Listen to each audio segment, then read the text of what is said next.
ये संसार का प्रलोभन इतना रहता है, मैं अपने में देखता हूँ कि क्षण भर में नाम लेने के लिए सोचूं और तब कहाँ भागता है मन, मैं खुद भूलता हूँ, फिर याद आएगा, फिर पर पकड़ नहीं पाते। नाम सही तरीके से ये नचाता रहता है, नाचते रहते हैं। अब जो मन में आ रहा है और मन के अंदर बैठा है वही याद आएगा। जब राम नाम लिया जाएगा तो वही दौड़ के वही आ जाएगा। पहले से जिसको पकड़ के अंदर रख लिया गया है, तो जब भगवान का याद करोगे तो वो आने लगेगा। ये शुरू का नियम है हर एक का। तो इससे ऐसा नहीं सोचना चाहिए कि भगवान का नाम लेते, भगवान का स्मरण करते, भगवान का भजन करने बैठते तो तमाम माया की बातें आ जाती हैं और भगवान की बातें भुला जाती हैं। ये ऐसा नियम है, क्योंकि पहले से आदमी माया में ही घूम रहा है, काम क्रोध लोभ मोह में फंसा हुआ है, उन्हें में रचा पचा है। तो जब परमात्मा का नहीं किसी का भी नाम तुम याद करोगे तो जो पहले से हमारे स्मरण में है वही तो याद आएगा। राम राम तो तुम अब नया ले रहे हो ना, पुराना तो उनको लिए हुए, तो वो पहले से बैठे हुए हैं, तो पहले आके खड़े हो जाएंगे। शुरू में ऐसा ही होता है, ये कोई बहुत परेशानी की बात नहीं है। अब जब नाम लेते जाएंगे, नाम को नहीं छोड़ेंगे और वो आगे खड़े होते जाएंगे और वो अपनी आदत नहीं छोड़ेंगे, यही राम रावण का झगड़ा है। यही कंस और कृष्ण का झगड़ा है, यही महाभारत है, यही सुर असुर का युद्ध है, यही दानव और दैवों का युद्ध है जो शास्त्रों में लिखा हुआ है। सब जगह युद्ध युद्ध लिखा हुआ है। युद्ध का अर्थ होता है भजन, यज्ञ का मतलब होता है भजन, संघर्ष का मतलब होता है भजन। हमारे तुम्हारे अंतःकरण में दो पार्टी है, हम उनको नहीं जानते और वो हमको ठीक से जानती है और हमारे ऊपर कब्जा कर रखा है।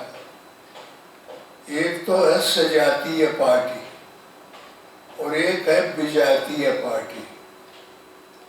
एक को अविद्या क्षेत्र कहते हैं, दूसरी को विद्या क्षेत्र कहते हैं। एक को अवगुणों का गुण कहते हैं, एक को सद्गुणों का। एक भगवान की तरफ जाता है और एक जो है नरक की तरफ ले जाते हैं। ये है राम और रावण का युद्ध। रावण दुष्कर्म है और शुभ कर्म राम है। तो जब परमात्मा का कोई भी साधक नाम लेने लगेगा तो उसके अंतःकरण में युद्ध शुरू हो जाता है। और ऐसा युद्ध है कि निरंतर चलता रहेगा। ये बड़े पैमाने पर बढ़ता जाएगा। अगर गुरु से भेंट हो जाए इस अवस्था में तो फिर वो अच्छी तरह से इस क्षेत्र का विस्तृत ढंग से आपको बता सकता है और ले जा सकता है। और जो तो बड़ी सी आपत्तियां आएंगी भजन करने में, उनसे बचा सकता है। इसीलिए गुरु की जरूरत होती है। अपने से करना है, गुरु बाबा से मतलब नहीं रखना है, तो कहीं चलेंगे, कहीं भूलेंगे, कहीं भटकेंगे। अब जिसका ज़्यादा प्रेशर होगा वो जीत जाएगा।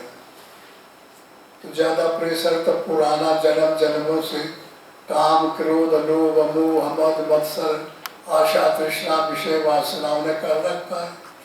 उन्हीं की दाखिला होगा, उन्हीं की जीत होगी। और गुरु बाबा को पकड़ लेंगे तो इनको दबा देंगे। गुरु कहते हैं गुणान इंद्रियों के अंधकार को नष्ट करना और रू माने प्रकाश करना। गुरु तो वो हमारे अंतःकरण में जितने दुर्गुण है, जितनी खराबियां है, जितनी बेईमानियां है, उनको बता देंगे, बताएंगे, चलाएंगे, निकालेंगे।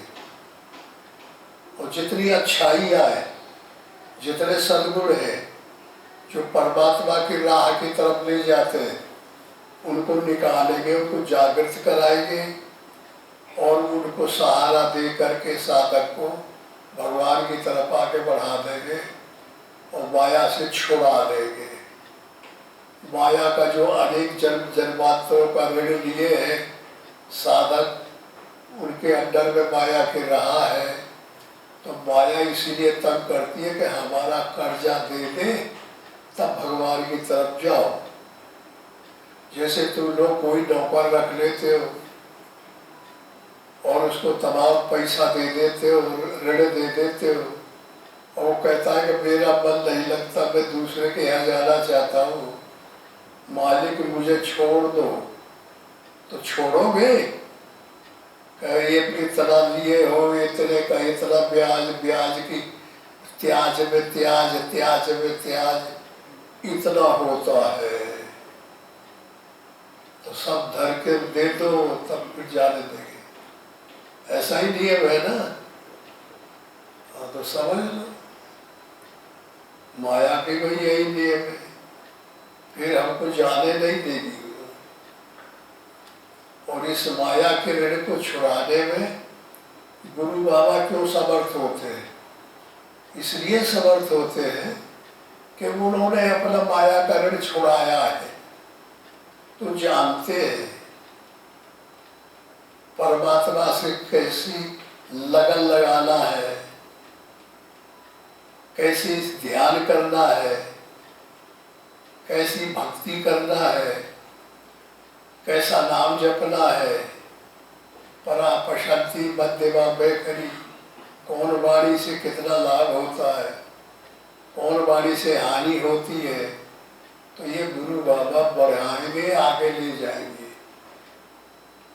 तो परावाणी में जब पहुंच जाएंगे हम, तो हमारा ऋण करीब करीब चुक जाता है। बैखरी, मध्यमा, पशंति, 3 वाणियों तक कर्जा पीछे पड़ता है, लगा रहता है। और जो चौथी वाणी पे पहुंच जाएंगे, परावाणी पे पहुंच जाएंगे, तो उसी को कहते हैं कि अजपा नाम जपा जग जाना। और वाल्मीकि हुआ ब्रह्म। पहले ब्रह्म नहीं था, लेकिन ब्रह्म कब हुआ?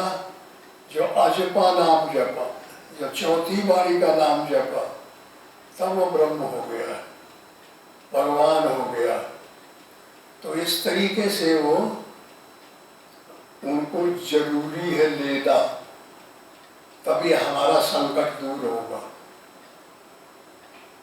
उनके पास बैठना चाहिए, उनकी वाणी सुनना चाहिए, उनके वाणी के जो बताते हैं उनके पद चिन्हों पे चलना चाहिए।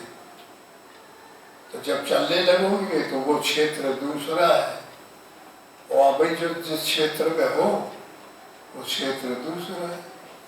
तो ये क्षेत्र के संस्कार खत्म होने लगेंगे, परमात्मा के संस्कार आने लगेंगे। तो माया वाले कम हो जाएंगे, भगवान वाले ज्यादा हो जाएंगे, तो फिर लाभ हो जाएगा। और अगर जो अवैध क्षेत्र में रहते हैं वो क्षेत्र नहीं छूटेगा, और हम चाहें कि यहीं पर रहते रहते भगवान भी मिल जाए, तो ऐसा संभव होता नहीं कि हंसे और रोने में हंसाई आ जाए। हसन ठटाए बुलाए गालू, एक संग नहीं होए भुआलू। हंसना रोना दोनों एक साथ होगा तो हो नहीं सकता। इसलिए नाम में लगन अगर जिनकी श्रद्धा है तो उनसे लगन लगाना चाहिए। भगवान कहते हैं कि मम गुण गावत पुलक शरीरा, शरीर पुलकायमान हो जाना चाहिए।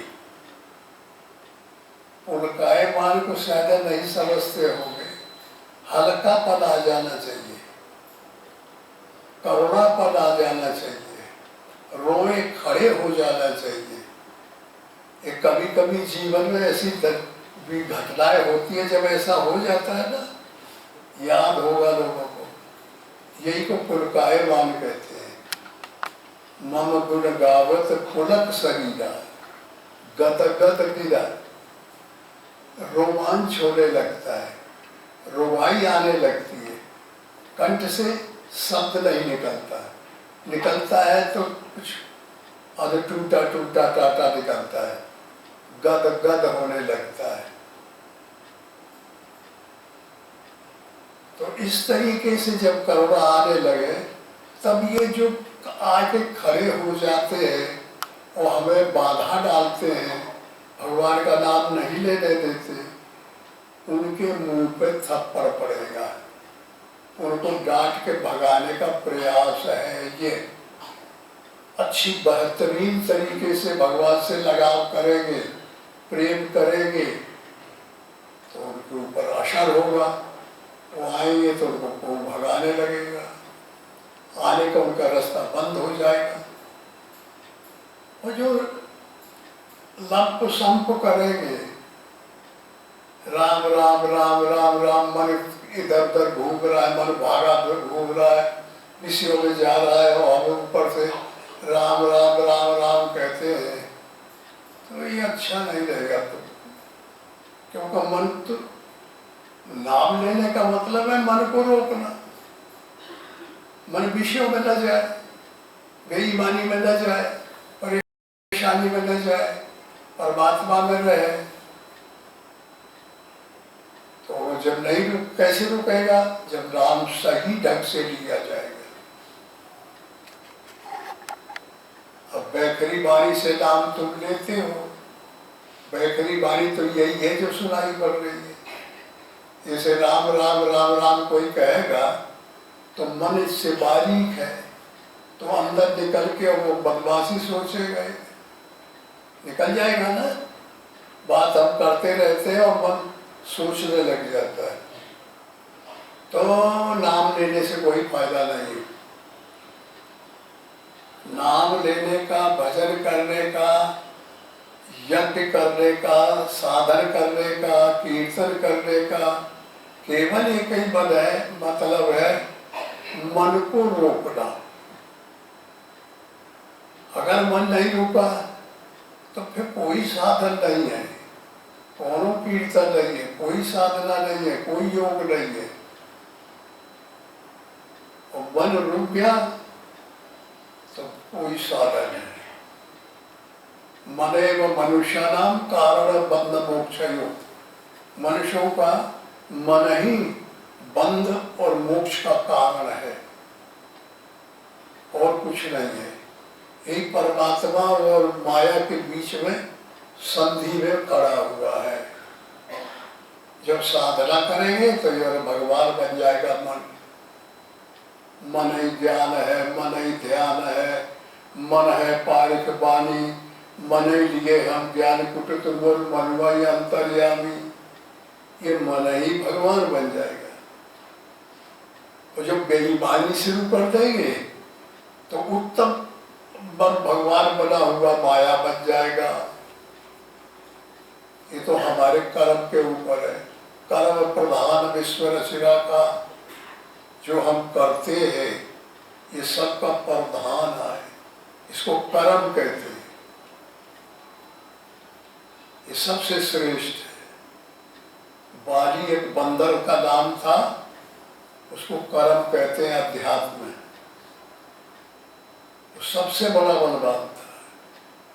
उसके सामने कोई लड़ने आता तो लड़ने वाले का आधा बल पहले बाली को आ जाता था। तो राम ने भी जब बाली को बाला है बाण सुग्रीव को बचाने के लिए, तो पेड़ के आड़ से मारा है, और जो बाण लग गया तो राम को उसने कहा है कि धर्म हेतु अब तरे गुसाई, मार्यो मोह ब्याद की लाई। मैं बहादुर समझता जो सामने आते और मुझसे लड़ते, तो राम तुमको मैं बताता हूँ, अब तुमने मुझे मार दिया कोई बात नहीं है।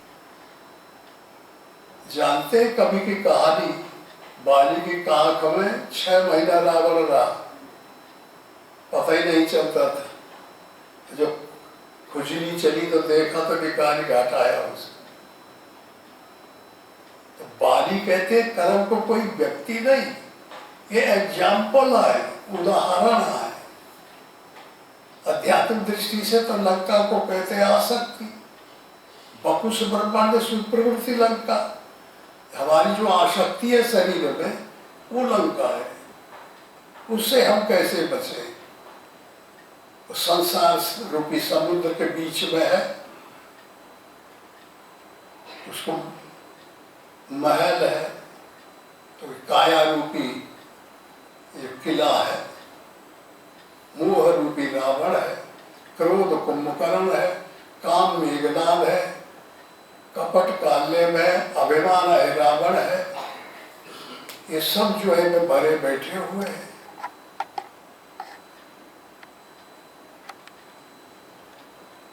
और जो 10 इंद्रियों को विषयों में लगा दिए हैं लोग, वो 10 आनंद है। 10 आनंद तो हर आदमी है। जो 10 इंद्रियों को विषय में जाने दे रहा है और रोक नहीं पा रहा है, उसका नाम है 10 आनंद। 10 आनंद कहते हैं रावण। अगर किसी को राम राम जपना है, राम की समाज में, राम की संप्रदाय में आना है, तो 10 इंद्रियों को रोकना पड़ेगा। कठिन हो चाहे मूल्यवान हो, उनको रोकना पड़ेगा। और 10 इंद्रिय रुक जाएंगे तो उसका रावण के अपोजिट दशरथ नाम पड़ जाएगा। और जहाँ दशरथ हम बने और 10 आनंद बना, तो फिर ज्ञान राम विवेक लक्ष्मण भाव भरत शत्रुघ्न शत्रुघ्न सब गुण आके बैठ जाएंगे। कुशल कौशल्या करम के कई सुमति सुमित्रा, इस पर एनर्जी आ जाएगी, ताकत आ जाएगी। लेकिन करें उसके लिए, नहीं करोगे तो यह बता दिए। अब तुम लोगों की आत्मा खुश हो गई कि ओ कितनी आत्मा की बात बताए। और ये दरवाजे के बाहर जहाँ निकलेंगे तो निकल जाएगी, हमारे पास भाग के आ जाइए, तुम्हारे पास ना रह जाइए। और जो करो साधना, प्रतिदिन बढ़ाओ, राम राम बैखरी वाणी से लो, फिर मध्यमा वाणी से लो, फिर पशंती वाणी से लो, फिर परा वाणी पर पहुंच जाओ। ऐसे मेडिटेशन बढ़ाते चलो। फिर यम नियम त्याग मौन देश काल आसन मूल बंधे की क्षमता, नेत्रों की स्थिति प्रज्ञा प्रत्याहार धारणा ध्यान समाधि, ये सब प्रक्रिया आ जाएगी और ठीक ठाक हो जाएगा मामला।